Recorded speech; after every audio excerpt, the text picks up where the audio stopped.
before I got to Nike and before I got into marketing. So I worked at Off-White.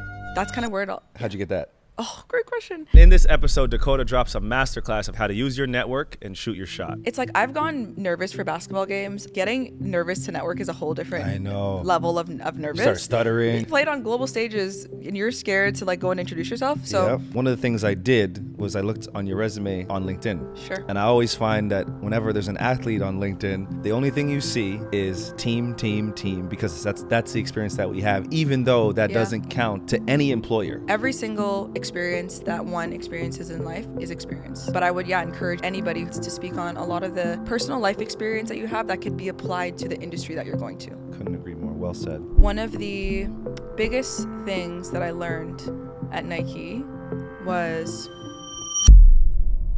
Hey everyone, welcome to another episode of You Only Die Twice. I'm your host, Warren Ward, and in this episode, we are joined by Dakota Whyte. Dakota Whyte played at the University of Wisconsin, after which she played 2 years professionally in Greece and Sweden. And in this episode, Dakota drops a masterclass of how to use your network and shoot your shot. She started off working as an intern with Adidas, and then she transitioned and went on to work for brands such as Off-White, and now she is the executive director of the Pascal Siakam Foundation. This is not one to miss. But before we start, the best way to support this podcast, of course, is to like, comment, subscribe, and of course, share with a friend. And without further ado, let's get into it. When this is gone, I die.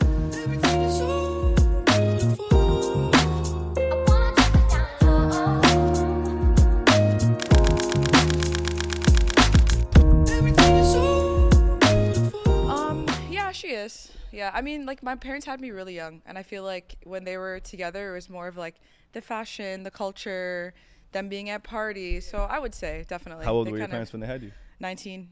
Wow. Yeah, very, very young. Well, my dad actually is a year older than my mom, so he was 20, but my mom was 19, Yeah. It's funny because whenever I hear your name, it's usually your parents get brought up as well. I know. Which is so interesting. It's like... It's okay. Yeah. Yeah, it's been that way my whole life, predominantly with my dad as well, just with him being in the fashion industry. Of course. We always we grew up really different. I grew up really different in a sense where like I was the like athlete and he was like, we could get you on the runway, we can get you modeling, and I was like, Dad, I like sports. What does your dad do? He is like a veteran stylist in the city, so he has worked with like everyone, I would say, in terms of like Toronto popular artists. So he did styling, he did a bit of dancing like early on in his career. Then he transitioned to styling, and now he's a sales supervisor at the Webster. So he's like the highest international seller there. He does extremely well.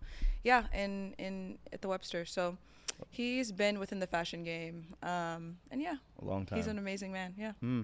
A lot to live up to. So I always talk to my parents and I'm like, man, if you all were doing what you are doing now in this day and age, they would be even in a different clip than they are now. It's just such a different time back then where Instagram, all of these platforms weren't, around and available. And it just goes to show you, like, when you're working and you're building your career in the time that you are, you have to really take advantage of it because you never know what it's going to be like in 20 years. And everything that we're, popular for, we have some sort of like, popularity for right now, or why we're successful could be completely gone.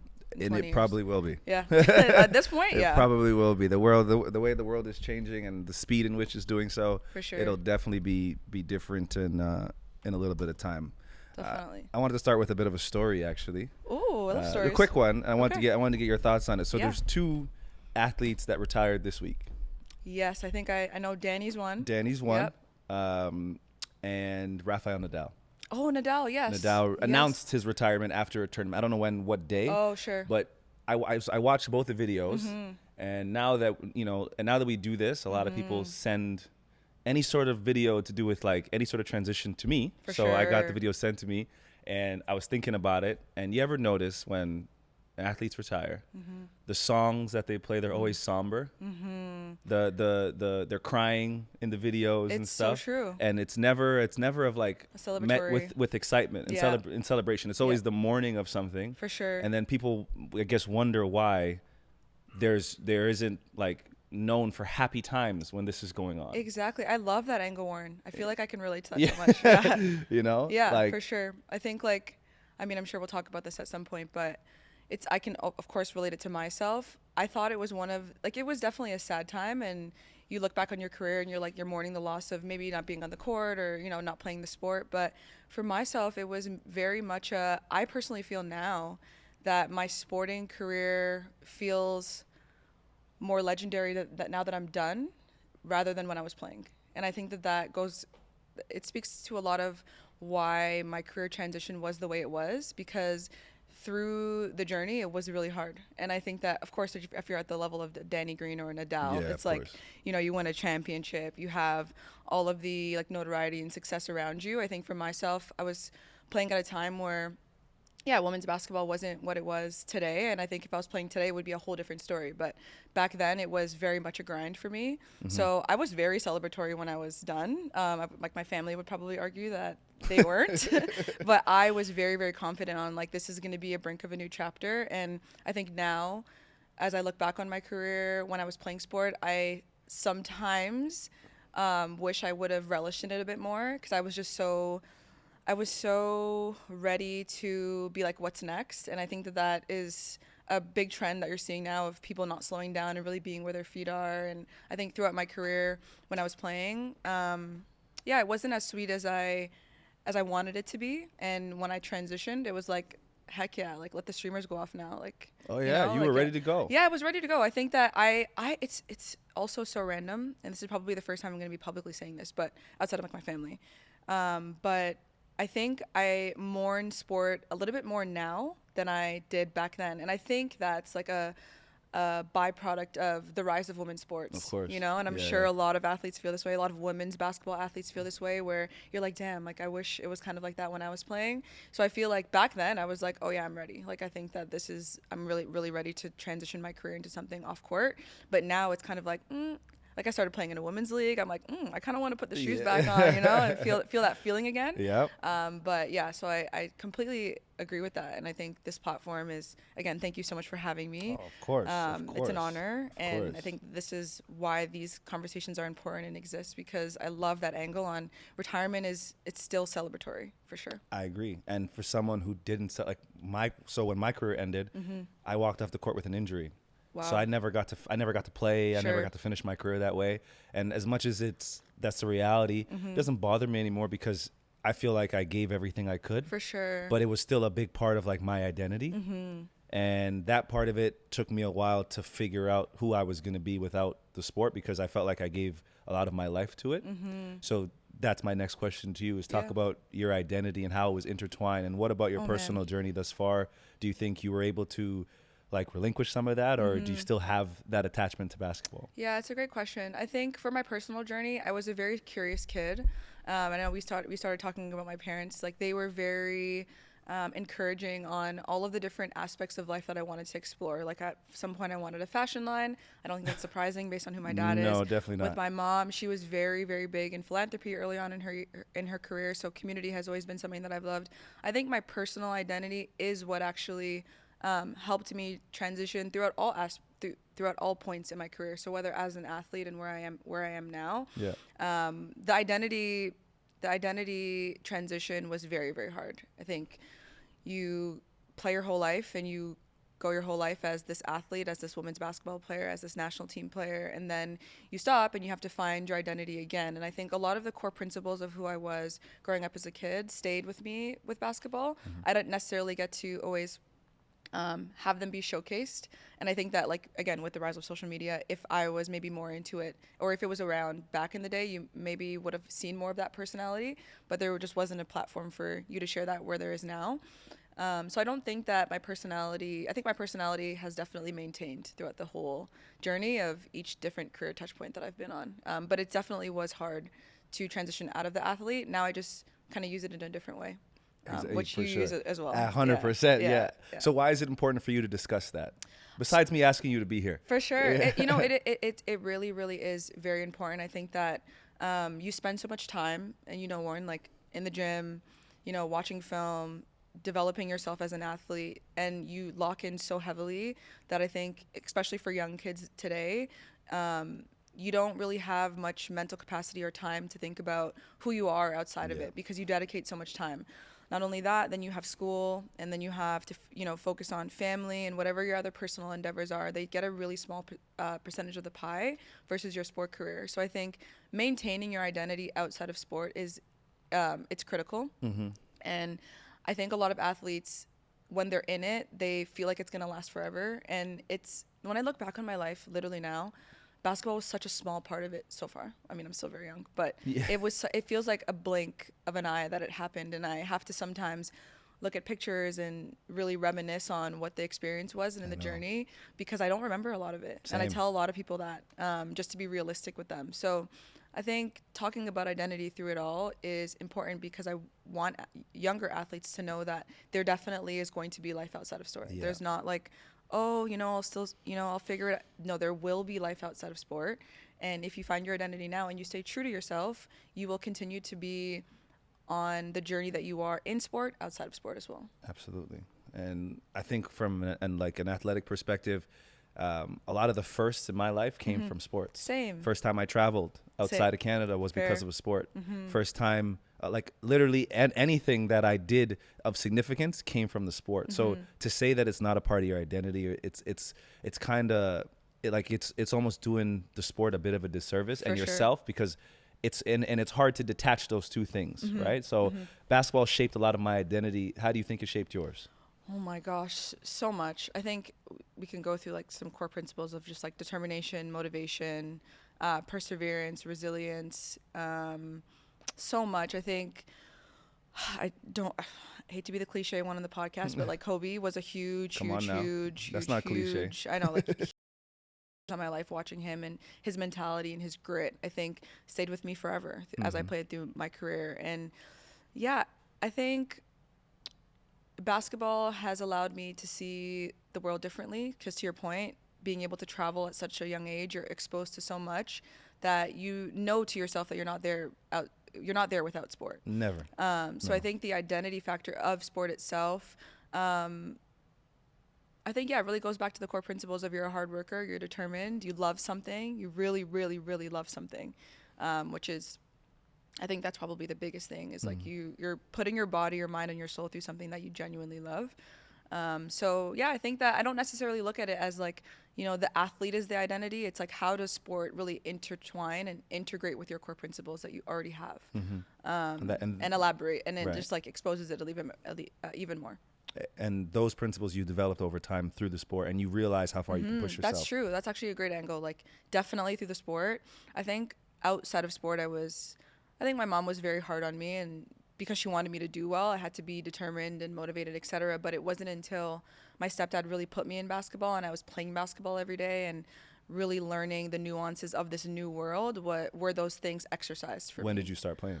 At 6. Oh, okay. Yeah, so pretty young. My stepdad he played all over Toronto. He's like known as a Toronto hooper. Okay. And shout out to him. Yeah, shout out to him. He just used to bring my brother and I to the outdoor court, to his practices, to his games, his pickup runs, and it was between basketball and tennis. He was like, "You're either going to play tennis or you're either going to play basketball. You need to choose one." I think I kind of played majority of sports growing up. So like in elementary school, I ran track, swam, etc. Yeah. And then not until, I think because of the time that I was putting into basketball, I just got better at it. Right. And then there was like a degree of separation where it was like, okay, it's going to be basketball. And I continued to play. So of course. 6 until, about 22. And at 22, 21, tell me about your last pro game, because everyone remembers their last game. Oh my gosh, yeah. So my last pro game, some people know and some people don't. I definitely knew. And it was a relief for me. It was a relief. At the time, I was playing in Greece, and prior to that, I was playing in Sweden, and I knew the overseas life wasn't for me, and I missed my family a ton, and I had aspirations that were now superseding the love of the game. So when I tied them up for the last time, I think I said a prayer, and I said, I'm ready for what this next journey is going to be. I'm going to give it all out on the court. I remember, I think we had lost a really big tournament in our league, and I think there was about like call it 10 people in the crowd. And I like looked at the crowd and I was like, this is not the biggest crowd that I'm ending with, but I'm so grateful for the journey. I just remember feeling an immense amount of gratitude, and yeah, went out there, gave it all I got, like all I could. And when I was done, I was really, really happy. I was really relieved. I think I spent like the next 4 hours after that game by myself, just reflecting. I went by the water and I was like, yeah, just grateful and thankful for all basketball has done for me. But it definitely wasn't like crying. It wasn't, sorrow. It was like, I can finally breathe. You can rest. I can rest. Yeah. Exactly. It's funny because not funny, but I talk about, when I ask that question, even to myself, the only thing I remember is the feeling. Mm-hmm. I don't really remember the score of the game. Mm-hmm. I mean, I know what happened in the game, but like it's the feeling that I focus on. Yeah. And sure. It's funny that you talked about that. It's the first thing you said was, I remember feeling this way. And like, that's really the memory that you hold on to, is the feeling. Absolutely. Absolutely. Yeah. The feeling was good. And as I mentioned, I think I wasn't as present throughout that time because my family wasn't happy that I wouldn't say whole family, my immediate family wasn't necessarily happy that I was done. I think that a lot of people felt like I was throwing in the towel too soon. Of course. And it's funny because I play in like a league now, and so many people hit me up and they DM me and they're like, come out of retirement, come out of retirement. Like, what are you doing? You should have never retired. And I was like, well, it was meant for me. But then after that, when I really tied them up, I had to then go and convince a lot of people that I was ready and that I was going to transition to my career and I was going to make something of myself that was outside of sport that, not a lot of people necessarily believed in. Isn't that ironic? You have to convince people that, oh my gosh, that you're ready to retire. I mean, going back to your identity thing, it's like also people around you seeing you as just an athlete. But they only see you for the 2 hours that you play. Exactly. They're not living with the day-to-day. When I'm coming home from practice in Greece, on by websites, yourself. Looking at job descriptions, trying to figure out, okay, what is this life going to be? They don't see that. No. So yeah, it was ironic, that, people around you, they see you as just an athlete. And I always kind of talk about the LeBron with the shut up and dribble, and we're more than athletes. It's very, very real why he created that. Mm-hmm. And yeah, it was then on to telling everybody around me that I was going to make something more of myself outside of sport. And then that was the transition, and my brain was filled with that and figuring it out and, really tapping into what my soul really felt. I wasn't going after a role or a particular industry because it was sought after or that's what everyone was telling me to do. I actually genuinely was like, okay, I think I like fashion right now. I was like in between fashion and sporting consumer goods because I had in my undergrad, I had interned for Adidas for 2 summers, and I loved it. I was like, I didn't even know what working for a sporting brand was like. How'd you get that? Great question. So we were in practice one day and a bunch of Adidas execs came in with like gym bags of shoes, and, practice stopped and my coach was like, oh yeah, and everybody, this is so-and-so from Adidas. They're going to be test trialing some shoes on you all today. Take any shoe you want and go for it. And then an Adidas executive came and explained, I think they were trialing, I want to say it was either D Rose. Mm-hmm. I remember trialing D Rose and I remember trialing James Harden shoe. What year was this? Probably it was in like 2015. D Rose. Yeah. I wore those. Yeah, I wore those too. They were like high cuts? Yeah. Well, mine were low cuts. I preferred low cuts though. Okay. And I got my ankles taped. So yeah, there was D Rose and there was Harden, I believe. Okay. So I'll make it quick, but yeah, we were trialing some shoes and I was like very enamored by the process. I was like, this is how shoes are made? Like what? Like they were so integrated with like the technology in it, et cetera. And I was like, I love this. So I went over to the same exec that introduced himself. And I was like, hi, like, do you all do, and at the time I was being, by like academic advisors to look for internships on like what you want to do. And I was like, do you all have any internships that you all do over the summer, et cetera? He was like, no, but like shoot me an email and we'll see what we can do for you. So just by asking, that's it. What happened. And I'm assuming no one else did that. No, I don't think so. Bingo. I was the only one on the team that did it. And it was so funny because he went out of his way to create an internship for me, an internship type where I was a D1 athlete. I was playing. I couldn't do it throughout the year. He really made it my own for me. And if I didn't ask, I don't know if I would have gotten that opportunity. But so I sent him an email and he was like, okay, this is what we're going to do. You're going to be our like day in the life of an athlete, insights, intern. So literally both of my internship projects were, one, I had to explain fully what the day of a life of an athlete looks like and how they can integrate Adidas product into that. I really feel like this was like before the seeding strategy, or I don't know, maybe it wasn't. Maybe they were seeding and I just wasn't tapped in. But like a lot of what influencers do now when they're like seeded shoes and they're like, okay, come with me to XXX. Like I was doing that in my undergrad with no social media. No, it wasn't on IG. It was just like under the radar. I was making like decks for Adidas executives to explain to them what was going on in a day of an athlete and how we can integrate product. And my second project was on the originals and just understanding how originals was integrated into the culture, how it could be integrated into the lives of athletes. And that was 2 years where I fully got the my first-hand exposure of, you could still utilize your athletes' insights into a world that's like outside of sport itself. That was my first introduction. So that had happened in my undergrad. And when I stopped playing and I retired, I was like, I think I like fashion a little bit more. I know I have to work. I'm not going to have all this time to, network, etc. I'm going to go work retail. And again, there was another conversation with my family on like, you were just getting, chauffeured and chartered to your basketball games and now you're going to go work retail. And I was like, yeah, like I want to figure out what this is about. Mind you, I've never had a job as well. My whole career I played basketball. I didn't have like a summer job. I didn't like work. That was your job. That was my job. Basketball was my job. So it was really me, seeing friends and family work these like jobs at Aritzia and everyone speaking about their like careers. And I was like, let me just go and figure out what that's like. And that really goes to show you how, not necessarily naive, but I was like ready to start wherever just to get some experience that was outside of sport. Absolutely. So I worked at Off-White for about 4 months until like. Okay, Off-White is not Aritzia though. Let's not. True. Let's not compare the two. True. I'm sorry. Yeah, you had a prestigious job. Okay. Yeah. You had a very prestigious job. Fair. Don't try and say that's like working at Walmart. No, you're so right. So I worked there. First international store ever. I think that Virgil did. I was working there, and that's kind of where it all. How'd you get that? Oh, great question. So I knew that I wanted to work in elevated retail, so designer fashion, and kind of goes back to my dad. He worked. That's about as elevated as you're going to get. Exactly. Yep. So he was very familiar with that landscape, and so was I because of him. And I was like, this seems a little bit more slower, a little bit more elevated. I know the clientele that I'm going to be working around is going to be somewhat of status. Not that mattered, but it was a very much an elevated retail experience. And I was searching for different stores that I can work with. And my dad was kind of like, well, there's Off-White, there's this. And we were just talking about Yorkville in general. At the time, he was living in Yorkville. So it was very close.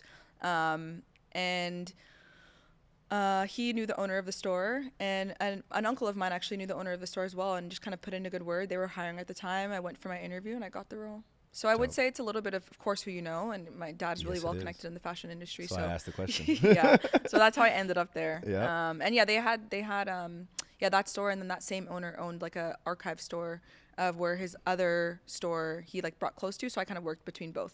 Okay.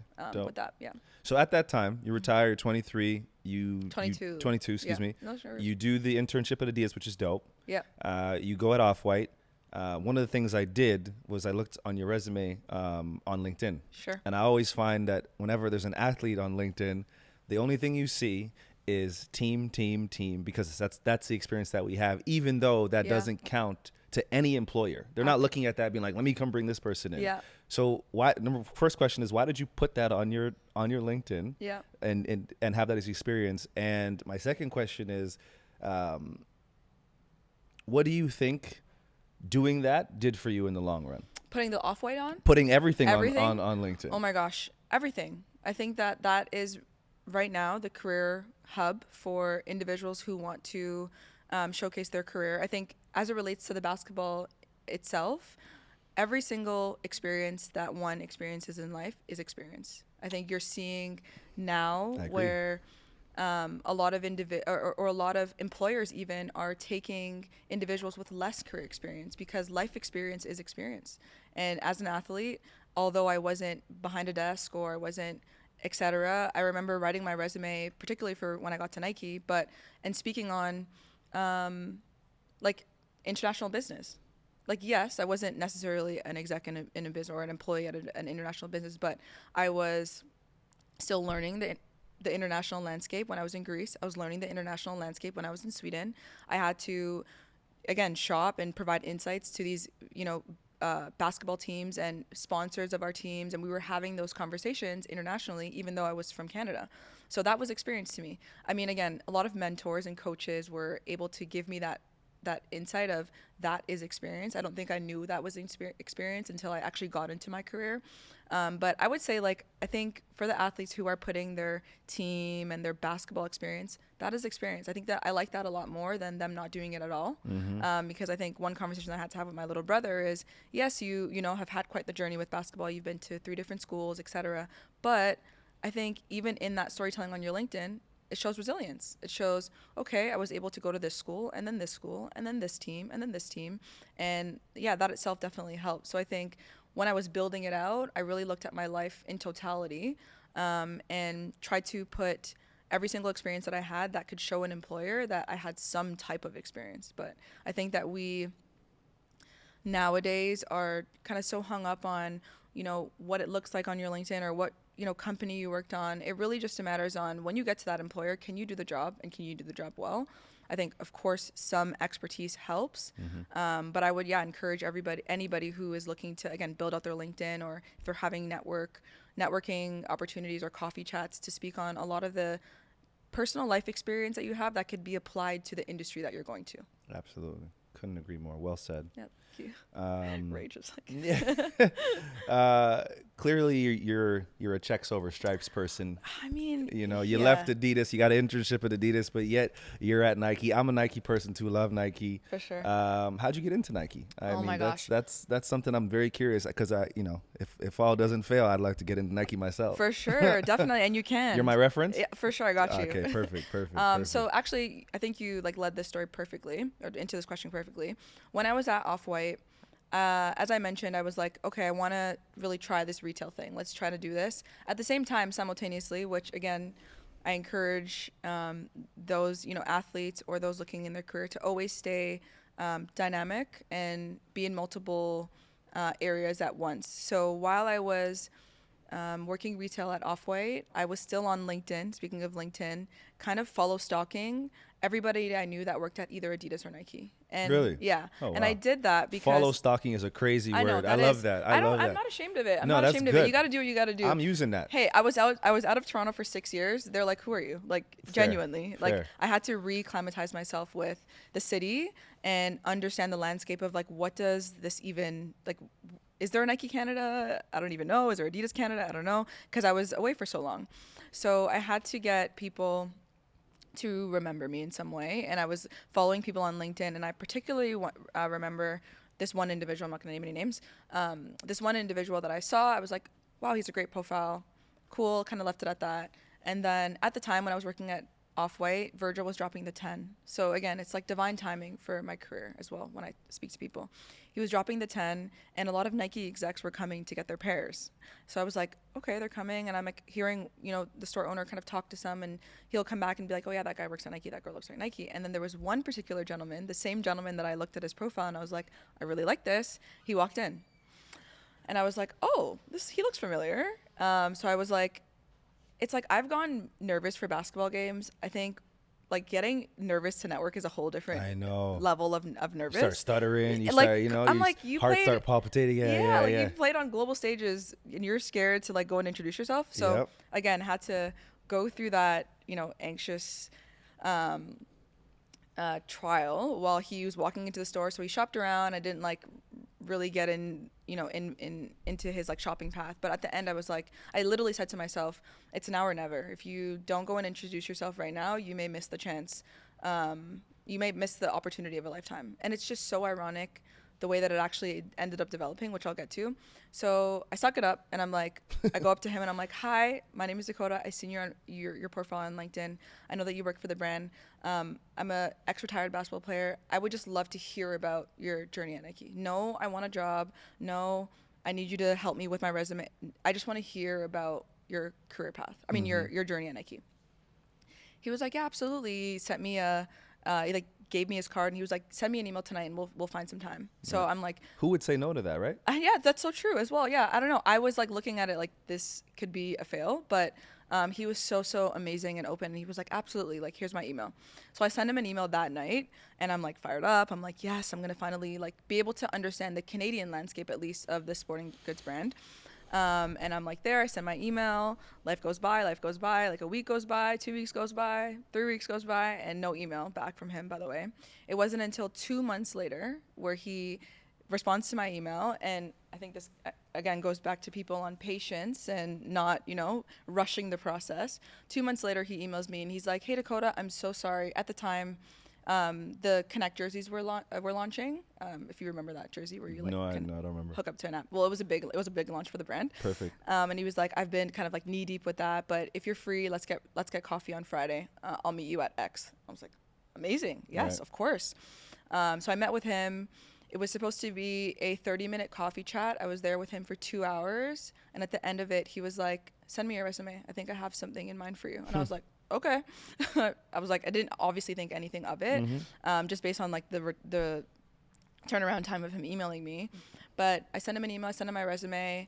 I get an email a week later from Trevor Peter, which is an agency here in Canada. At the time, my role that I had at Nike wasn't internally at Nike. So she reaches out and she's like, hey, we got your email. We'd love to interview. I was the 13th person to interview for this role, and I got the job. Damn. Yeah. Big ups to you. Thank That's you. amazing. No, it's just like, yeah, again, divine timing. Why did you feel the need to lead with, hey, my name is Dakota, I'm a former ex-athlete? Because Nike, I knew that he would understand the value of an athlete. So again, back to career experience, your experience is valuable. I think right now athletes can understand that a lot more. There's podcasts, there's what you're doing. There's so much information out there on how athletes are being more than an athlete. But that value was that experience was very valuable for him. And I think if I didn't bet on myself and just really have like no ego in it as well, I think that, as an athlete, you can have the identity of like, I'm an athlete, like they should be coming to me type thing, Yeah. And I really just kind of released it all, and I said, go and introduce yourself, see where it gets you, and it ended up getting me me to the company. So I don't blame anyone for thinking that way either, because as an athlete, especially if you're a high level athlete, most of the things you want do come to you. Absolutely. They got athletes right now who are multimillionaires who get free shoes. You can afford to buy every shoe on the planet, and yet you're still getting free shoes. Yep. Meanwhile, I can't even get a pair. 100%. You know what I mean? Yeah, no, it's I mean? true, and there's a reason for that. Exactly. Yeah, absolutely. Exactly. And like that goes back to the identity and the experience as well. As like there's currency in everything, whether it's social, whether it's intellectual. There is literally currency in everything. Are you a rapper? No, Okay. I mean, if this career doesn't work out, I might have to get on a label. There's currency in everything. I'm using that. There really is. So, yeah, that's how I ended up there, and I was at Econ and then had many different roles there, and it was like the rest was history. I would have never thought that my experience or how I would have gotten there would have ended up like that, but it genuinely was on like self-will and timing. Well, thanks for sharing that story. That's really cool. I want to follow up with, what did you learn at Nike, and what do you think what about your athletic experience helped you in that role? Oh my gosh, yeah. I would say working for a sporting consumer brand that makes products for athletes, I think my experience was like very top tier. Absolutely. There, just because I got to relate from an athletic side, but also as a consumer side. So I always tell people that before I got to Nike and before I got into marketing, everybody is marketed to. So I kind of understood how I would want to be sold a product. So I really had that hat as well. And then again, me working in retail was another level of experience because I got to understand the consumer and their shopping That's so behaviors. interesting. Everyone is marketed to. Yeah. That's very cool. Yeah, definitely. So I think my athletic experience helped in terms of, shifting perspectives when I was in meetings and, marketing campaigns were being developed on how can you listen to the voice of the athlete. And that was if we were talking purely performance products. So basketball shoes, running shoes, etc. Then when you switch to the lifestyle, it's like making sure that you're really tapped in with culture and what the fashion industry is, projecting at the time. So making sure that you had your voice to your ear to the streets. You understood it from that perspective. So I'm really trying to say it in this way that, again, it goes back to every part of my life really, every aspect of my experience really helped when I actually got to Nike because I had the fashion, I also had the sport, I also had understanding the consumer, etc. I would say one of the biggest things that I learned at Nike was innovation, I would say.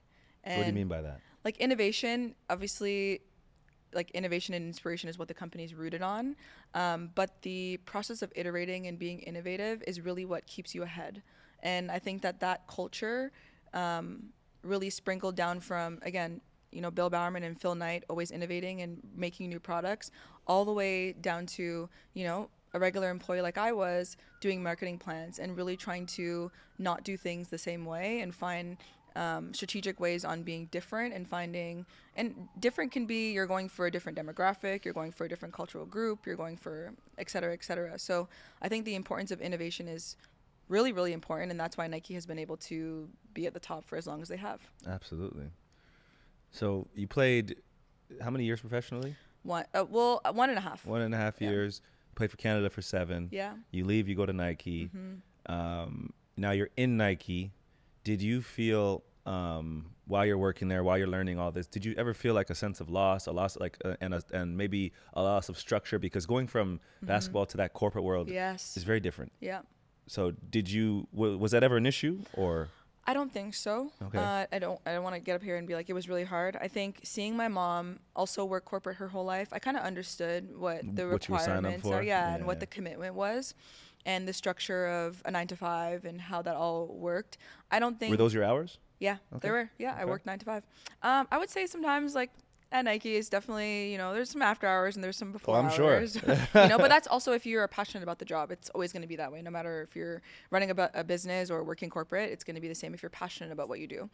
But I would say, I think that structure wasn't necessarily that hard. But what I will add is maintaining my athletic ability while working 9 to 5 was difficult for me. And I say that to say, I hung it up, I tied the shoes, and I said, okay, I'm not playing sport anymore.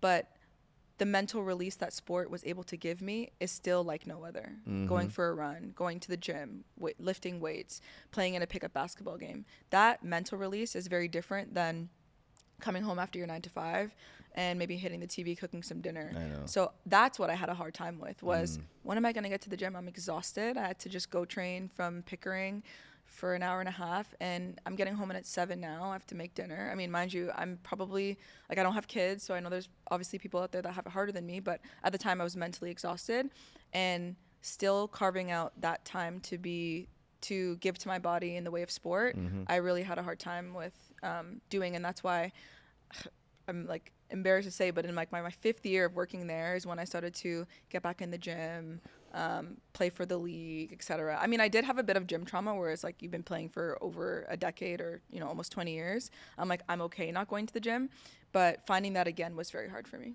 Yeah. And I see it now in your stories. You're running, you're being exactly. active. Yeah. And, like, same. Like, I play ball once a week, you know, do my thing. And it's like, it's so freeing. Because, like, I was telling my boy, like, so I wear my Apple Watch when I play. Yep. And I'll be like, I'll burn 500-600 calories in 30 minutes. Yep. And if I were to go run on a treadmill or go run outside, it's like, it's so daunting to do it. You know, Warren, it's like, I feel like we can start an entire podcast on that alone. And the reason why I say this is because I don't know if you felt this, and I actually want to ask you a question.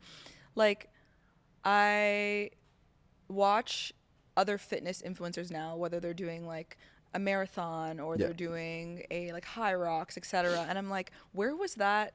Like, I didn't have that level of, like, I love running when I was playing basketball. Although if you equate it, it's kind of the same. Like you just said, if I'm playing ball, I'm going to burn 600 calories right away. Without thinking. When I go for a run, I'm like, if I don't get through this run, I just, like, feel like I failed. I feel like I didn't burn any calories. Whereas, like, I look at my watch and I'm like, I actually did pretty good today. Like, my pace was good. Like, what is it in that?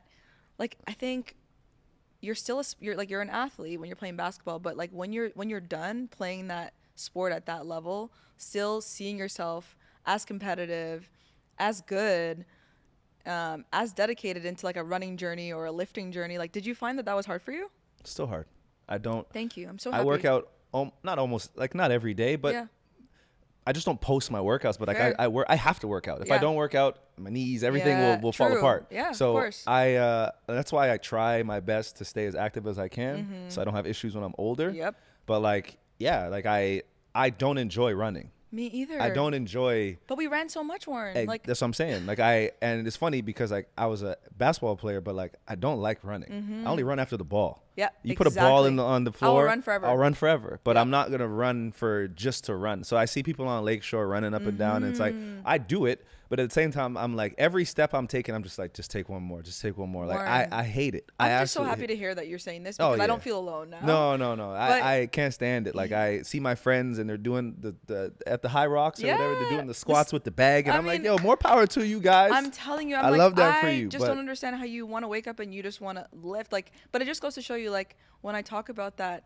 release that I got when I tied the shoes up, it was a job. Like, it's different when you're working out to maintain your body because you love it, and it's different when you have to go out and score 15 and you have five assists and 3 steals, and that's your stat line. But and everything you do up until that point, when I talked about first, it's like growing up, I ate for basketball. Same. It's like, Mom, I can't eat pasta today. I need to eat rice and chicken, and I can't. Mom, I need to eat this because this will relate to basketball. Mom, definitely. or I have to work out this amount of times a week because this is gonna help me jump higher, run faster. So everything I'm doing is structured for a sport. It's dedicated to an outcome. Yep. Now that the outcome isn't there, I'm just doing it to do it.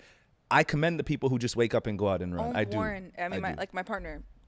It's like watching her get up and just lift 5 a.m. and before her whole work day. No. It's a different level of commitment that I commend so much, that like now my competitive spirit that I had in basketball, that's where it's like starting to come out now. I'm like, this 5K, I can make it 7K, I can make it 10K. Yeah. And the commitment to self now is so much different than it was to committing to basketball. While committing to basketball was amazing, but I think sport in general, I think, is just have to find a reason. Exactly. You have to incredible. Find basketball was my reason, so I'll do anything. Yeah. Now it's like in my life, it's just I just don't want to have like a knee replacement surgery or a hip replacement. So I'm gonna do what I have to do now to make sure that doesn't happen. Absolutely. And that's a part of like my identity death as well, is like getting rid of that part of it and focusing on just this person now, that I just want to make the best possible version of myself every single year. Absolutely. And you're doing that, Warren. You're doing that. I appreciate that, man. Thank you so much. I really do appreciate that. I want to know something, because this is something I asked myself the other day. I want to know a time where you had no idea what the hell you were doing. Like, or a time where you thought about you're going through your process and you're at Nike or Adidas, or you're in school, you're playing pro, and you're just like, yo, I don't know what I'm like. You know what you're doing, in a sense, because you're stuck in you're stuck in where you are, and I don't mean stuck in the word like I have no choice, but you're so deep, or you're so committed to this. It's like I can't stop. But at the same time, I feel a sense of like I don't know what I'm doing, and I don't know where this is gonna lead me. I have had a lot of those moments in life. I will say, like, definitely.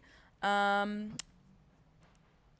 would say the one that comes to mind easiest is when I was in my entry-level role at Nike, actually.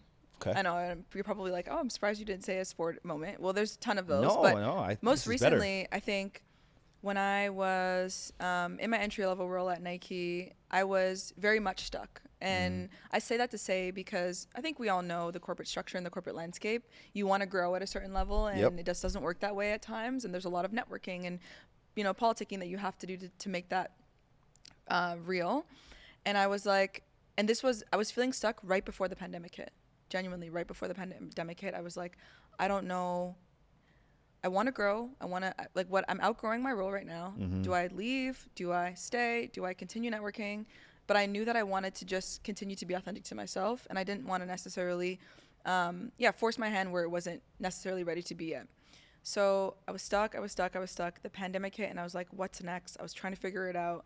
And I was talking to my cousin, and she was like, and I was talking to her because I was like, I know I love the brand. I know I don't want to necessarily leave yet, but I'm not growing. What can I do to continue to grow? That's not necessarily me getting a new job, because that's really out of the picture right now, especially with the pandemic hitting, right? Yeah, you need every dollar. And I was like, I think I'm going to go back and do like a marketing certificate to learn more. And I will say, like, I genuinely am a lifelong learner. Like, I love to read. I love to like expand my brain in that way. So it wasn't to a surprise where I was like, I need to learn something that could probably go back to my sport identity as well, of just always wanting to grow and work hard and evolve. And she was like, yeah, I think that's cool, but like, why not consider grad school? And I was like, light bulb. wow, maybe I should consider grad school. Like, I never really thought of myself as like a really big academic. I wasn't like extremely smart. I wasn't the top of my class, you know, in high school or whatever. And I was like, you know what? If I know that I'm not going to necessarily progress in like climbing the corporate ladder right now, let me go and get my MBA and see if that can open even different doors for me. So I would say that was the time right before I went to get my MBA of where I was genuinely stuck, and I was like, I don't know what's next. I know I don't want to leave this corporate world right now, but I know that I'm not growing in the way that I want to. How can I continue to grow? And it just so happened that I did my MBA, which genuinely was one of the best decisions of my life because it led to where I am now, genuinely. Okay. Yeah. Interesting. Yeah, but I was very much stuck. Really? Okay. Yeah, I really was. So you did your MBA during the pandemic, 2 years. Yeah, I did. Okay. And what doors did that open for you?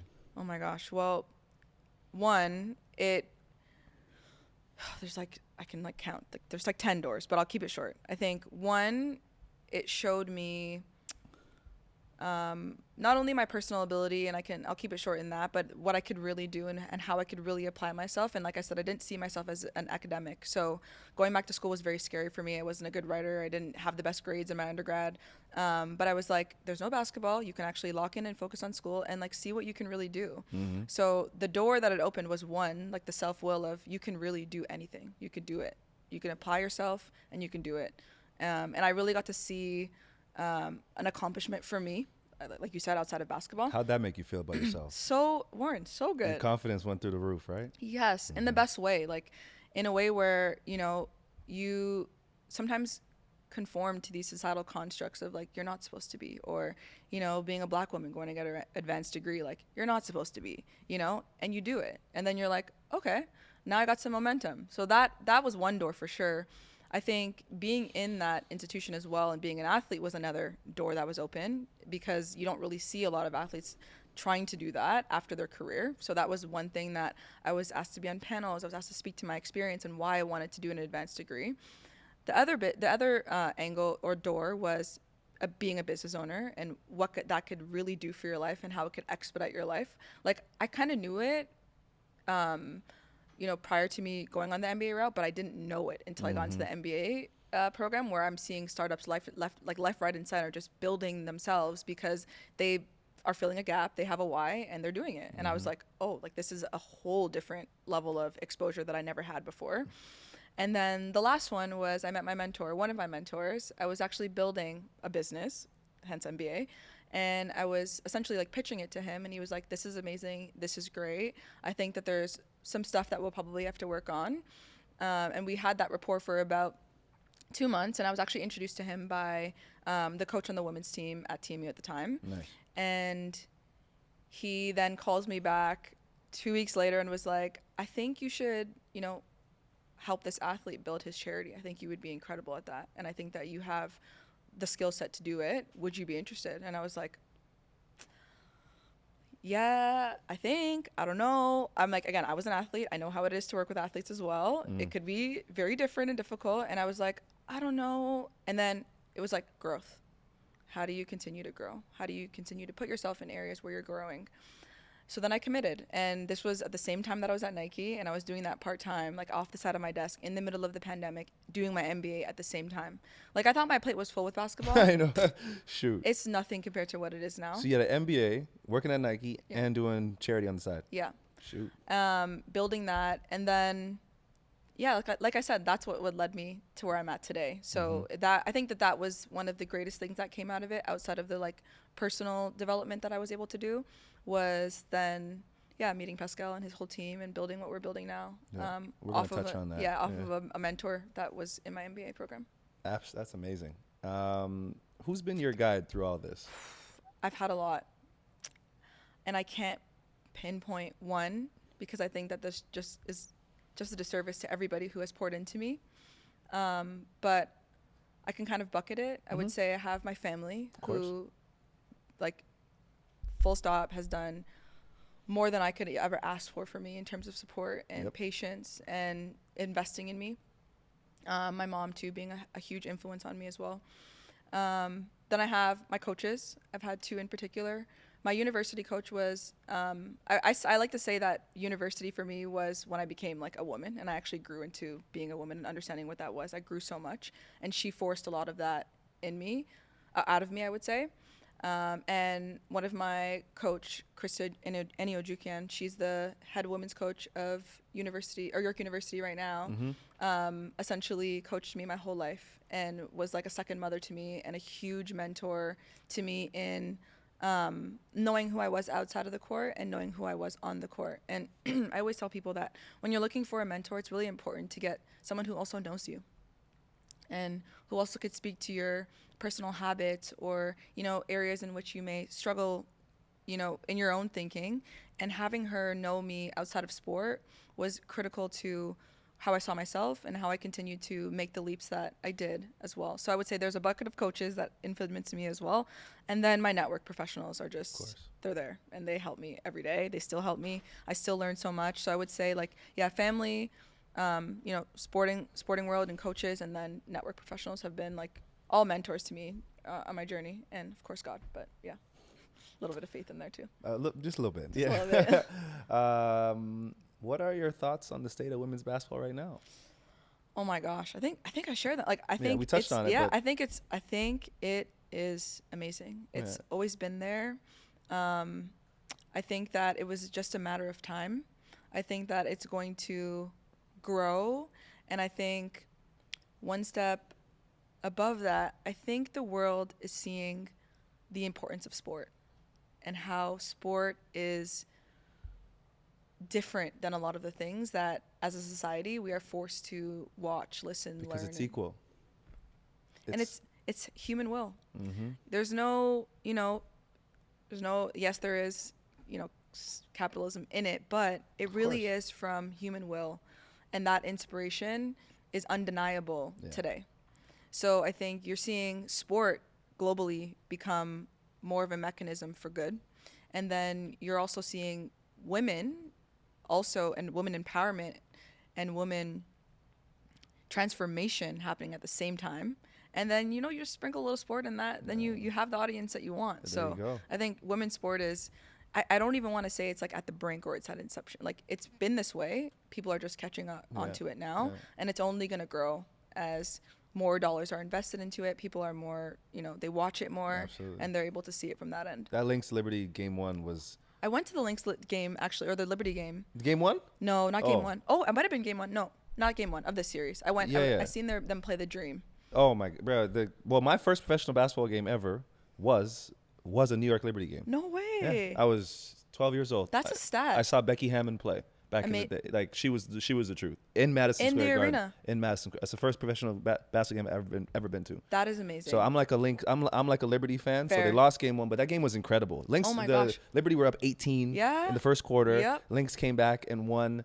Phenomenal game. Like phenomenal. Honestly, just from a fundamental standpoint, it is really, really good to see. Yeah, and you're seeing, I mean, we could talk about this all day long, but even in having ex-athletes as reporters, so similar to yourself, Candace Parker, as broadcast, as broadcasters, how much that them just being, or athletes being broadcasters and speaking on the game. I'm gonna say as a woman for this one in particular, of course, how much that's changed the narrative around sport, because you can attest to this. Is like back in the day they used to just say women's basketball, it's not coordinated enough, it's not good enough, they don't run enough plays, or it's not X, Y, and Z. But that was a lot from the media and what the media was saying about the game. Media shapes everything. Exactly. Media shapes every perception of reality. Absolutely. So a lot of that was happening, and then you bring in the Candace Parkers who are reporting now, and these athletes who are speaking on the game, and it's changing the perspective of like, oh no, this game was actually amazing, the quality of basketball was great, et cetera, et cetera. So I just wish they had that back when like Cheryl Miller played. It'd be a little bit different when like Cheryl Miller could play with men.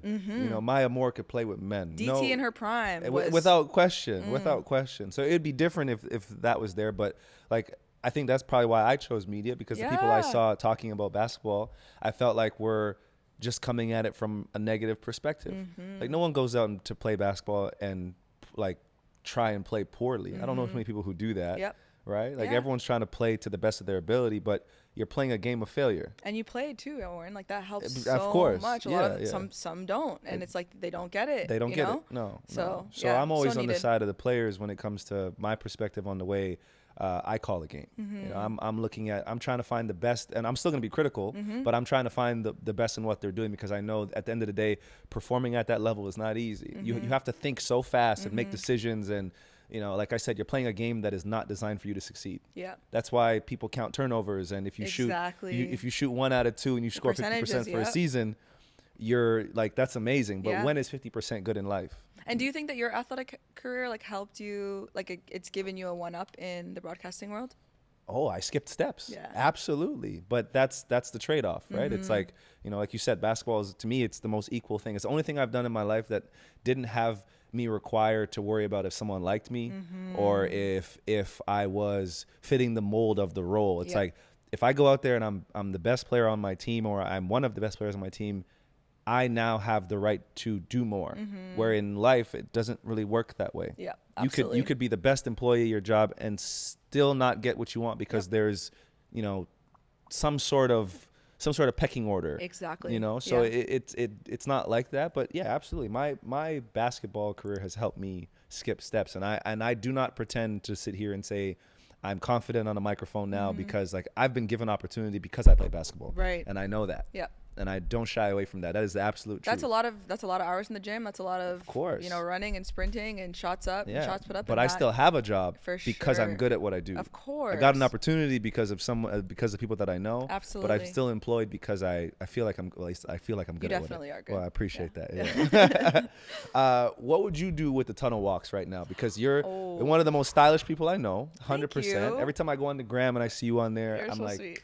this Thank you. she got That the makes me fit. feel good. And you're not, and I say that because you're not someone, it's like, I don't know what if it's all designer, but you're not a designer person. am You absolutely not a designer You just person. I can mix tell and that. match, and Yeah. it's like, I respect that. So the WNBA now has mirrored the NBA with the tunnel walks, and I think that's amazing. Yep. What do you think you would do in that? Oh my gosh, I don't even know what I'd do. Honestly, if I'm being genuine right now, like I think, like you said, I don't necessarily try to be stylish. I think it's just like, you know, it's a Just little who bit you of a are. vibe. Yeah, So I definitely don't yeah. do all designer. So I wouldn't be in the tunnel walk like, you know, with the Rick. I probably will have a Rick's on, but I think Rick that, Owens? Yeah. Okay. Owens. I actually think that I would probably use the tunnel walks like for more advocacy. And That's dope. I think that you see players do it. You've seen NBA players do it. I think that I genuinely believe that sport on the global stage can genuinely change the world. And I probably would have a little, you know, I'd have my fits off, you know, sprinkle a little here and there, but I would be using it to raise awareness to some of the world's problems, Well, definitely. now you can, because it's coming here. Exactly. I mean, I won't necessarily, maybe I'll be in the tunnel. You never know. I could Maybe. try to get a little tunnel walk in, There you but go. yeah, outside of expressing myself the most authentically I could, Yeah. I would be getting some fits off, but yeah, I would be using it to raise more awareness. What do you think a WNBA team is going to do from Toronto? Oh, so much. How do you think it's going to be sustained? Ooh, I think that, well, one, it will do so much in a way where it's kind of like when the Raptors came for the first time and what it did for us as a whole, as a country as a whole. But I think on the women's side, not only, like I think we all know at a community level and a young girl and a young fan, what that's going to do for their confidence, for who they feel like they could be. It's going to change their world, most definitely. I think in terms of how they sustain, I think it begins in the community for sure. I think that's how you get some sort of currency in what you do. I think, yeah, you know, in the way that the Raptors and the Leafs have been able to grow their business, it's been like some tickets are unattainable, genuinely. Shoot, I think for sure, if you start with the community and you're able to build that, I think longevity starts there essentially. And no matter where the tickets grow in terms of pricing, I think if it's rooted in community, that sense won't be lost, which will always give it meaning. But yeah, I mean, we could go into like corporate strategies on like how they can sustain, but I they mean, probably have to pay me that's for more it. your Just role. kidding, Yeah, just they kidding. gonna have to, they should I'm pay just you kidding, for that. but genuinely, all jokes aside, it would be sustaining through the community for sure. Amazing. Are you enjoying where you're at? Are you enjoying where your feet are? I mean, that's like in my career, that's something I can say I didn't really always do. That's why I asked the For sure. question. Warren, I think that's why I spoke about it on this podcast, and I wanted to make it very known. So the short answer is most definitely. Okay. The long answer is Like I said, in basketball, I wasn't necessarily present. A lot was going on. I was also a very young athlete. Of course. Like youth Olympian at like 13. Like I didn't even understand what the Olympics were when I was playing in it. And you have to be an adult at a young age. Exactly. So now I can say as an adult, I genuinely definitely feel like I'm relishing in, you know, what my previous career was as an athlete, where I am now, where I've been able to grow my career and doing what I genuinely love. And yeah, I definitely feel like I am where I'm supposed to be. It's amazing. It's a great perspective. Thank I'm so you, happy Warren. to hear that. Thank you so much. I have to read this now because we got to get your, I don't know if we can afford you if you ever come back. You're now currently the executive director for the Pascal Siakam Foundation. Yes. I had to read that because I didn't want to get it good. wrong. Yeah. What does that entail? Yeah. So the ED role is, it's a role. I think I essentially work through all of the different functions that the organization has. So whether it be fundraising, board and governance, programming, fundraising, of course, I think I mentioned that, storytelling and impact, I kind of oversee it all. And it really is strategizing around how we can, of course, organize against our mission, which is advancing youth education. And now we're actually going to be updating it to integrating STEM and digital STEM education into advancing youth education. But it really is ensuring that, one, Pascal's who he is and what he's after is authentically worked towards every day. And then really building great programs for beneficiaries, and how, all of the different functions kind of work together to make that happen. The number one goal for us is obviously to advance education, but it also is to build programs that are actually impactful. And how we do that is a lot of what my job is, in talking to partners and raising money and finding the right resources that are needed in the communities that we work within. We're a little bit of a special organization because we work across Canada. So he kept the foundation here as well. We have a US arm as well, and we of course do work in Cameroon. So my hat is one that is global. So I have to think about Africa, I have to think about Canada, I have to think about the United States. Definitely there's going to be a Europe present. So all of that to be able to give the youth what they need to learn. Pascal's really, really firm and adamant on probably will be, you know, one in 100 million Pascal Siakams, but everybody can use their education to advance or to build a life that they want to live. And I'm a firm believer of that, or I wouldn't be at the foundation. For sure. And your work is purposeful. Yeah. Right? That was definitely, I think that is probably one of the most special aspects of my job now. Not to say that my previous roles were not special, of course, but you get to a crossroad in life where you're like, what am I really doing this for? Yep. And I think what the global pandemic really taught me was you really have to create a lane for yourself, because I think in a corporate structure, you know, you really are a stat. You know, if they wanted to get rid of me tomorrow or they wanted to get rid of my role, or they wanted to get rid of me, they could hire a new me in a second. Number 6524774. There you go. So it was that realization through the pandemic as well, which again pushed me to go do my MBA so that I can be more versatile in doing what I want to do. That I was like, I also can sell sneakers. I think Nike will sell sneakers for past the time where I'm alive. Eons. And I want to use my platform. I want to use my expertise. I want to use my education for good. And I think there's a lot of marketing managers. There will be a lot of marketing managers. There will be a lot of campaigns. I don't think enough people are paying attention to how they use their resources for good and how we can make the world a better place. I genuinely have always believed that in my core. And now I'm actually in a position where I can work towards that. And you're doing it. Trying to, the best I can. Well, to conclude, we play a game. Okay. It is called 4-3. You can answer any of the questions with one word or one sentence. This is a special one for you. Okay. So, if you could have dinner with any athlete, past or present, who would it be?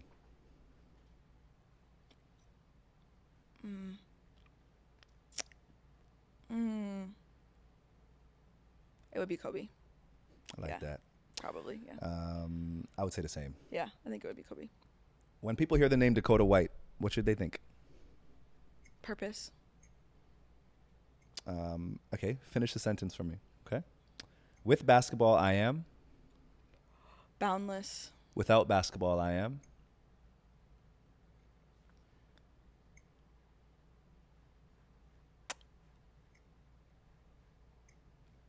You're putting me on the spot. Take your time. Oh, this is so hard.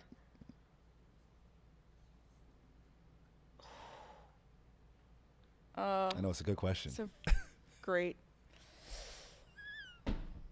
Without basketball, I am.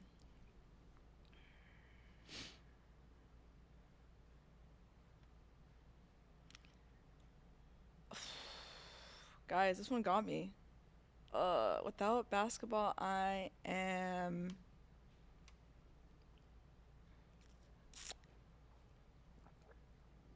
I don't know. I don't think I can answer it. Really? Oh. That's what That's you. good. That's what. That was the plan. That was the plan. I mean, it wasn't the plan, but Without basketball, I am. you can text it to me later if you I don't think know. I will text you. I gotta. Oh, I'm trying to think. Like without basketball, I would say I am. Still trying to find my way to basketball. I don't know. Like, Hey, I probably still trying to find your way. Yeah, that could be one. Still trying to find my way. I think, yeah, that's perfect. I would Okay. be still Without- trying to find my way. Definitely. Like, I think, yeah. What I'll end with is like basketball and sport. I genuinely don't know what I would be without it. I think that I can appreciate that my identity is outside. I have one outside of it. For sure. But in terms of what it was able to do for my life, I owe that sport so much. So much. It's brought me so much. And I like to say it's not a transactional relationship, because just as much as it's given me, I've given it. For and sure. It took a lot of sacrifice, but yeah, it's definitely made me who I am today. So I don't think I can answer that question. I tried. I really tried. Well, I wanna just say thanks for Thank you for having me. for coming on and being open and dropping a lot of gems in this episode. And I think this is like having you here and doing this is why I like doing this. And it's so needed. It's given me this has rejuvenated my love for this, because of some of the things you said. Makes a lot of sense, and you gave a lot of insight, and I think other people can learn from that. Thank you. You know, I saw this Instagram video my boy sent me. He's a big fan of our pod. It is, I think I sent it to everyone here, but it's by Shia LaBeouf, and he talks about what you want to do with your suffering. And he said it's the only difference between us and our phones and our metal objects is human beings suffer. And my experience with basketball has been a lot of glory, but also suffering. I've had pain, mental anguish because of it. Yes. And doing this, talking about this, has given me a lot of like relief in the fact that my suffering is now leading to something. It's beautiful. So having you here and saying yes to this, and everyone that we've had, this is our guest number 22. You know, having people come on here and express that has given. It's literally healed me. So I want to say thank you for actually doing that and giving up your time. Of course. You know, it's Thanksgiving weekend and you're here with us, so I appreciate that. Thank so you much. for suffering. Because this, again, this platform is so needed. And thank you. You're doing incredible work, Warren. And again, always a huge fan of you. I'm here if you ever need anything. And yeah, thank you to every single person on the set. Yeah. This was an amazing experience. Yeah, we're all happy to have you, and we all show up, and that's why I love doing this. For sure. Yeah. Amazing. Cool. Thank you.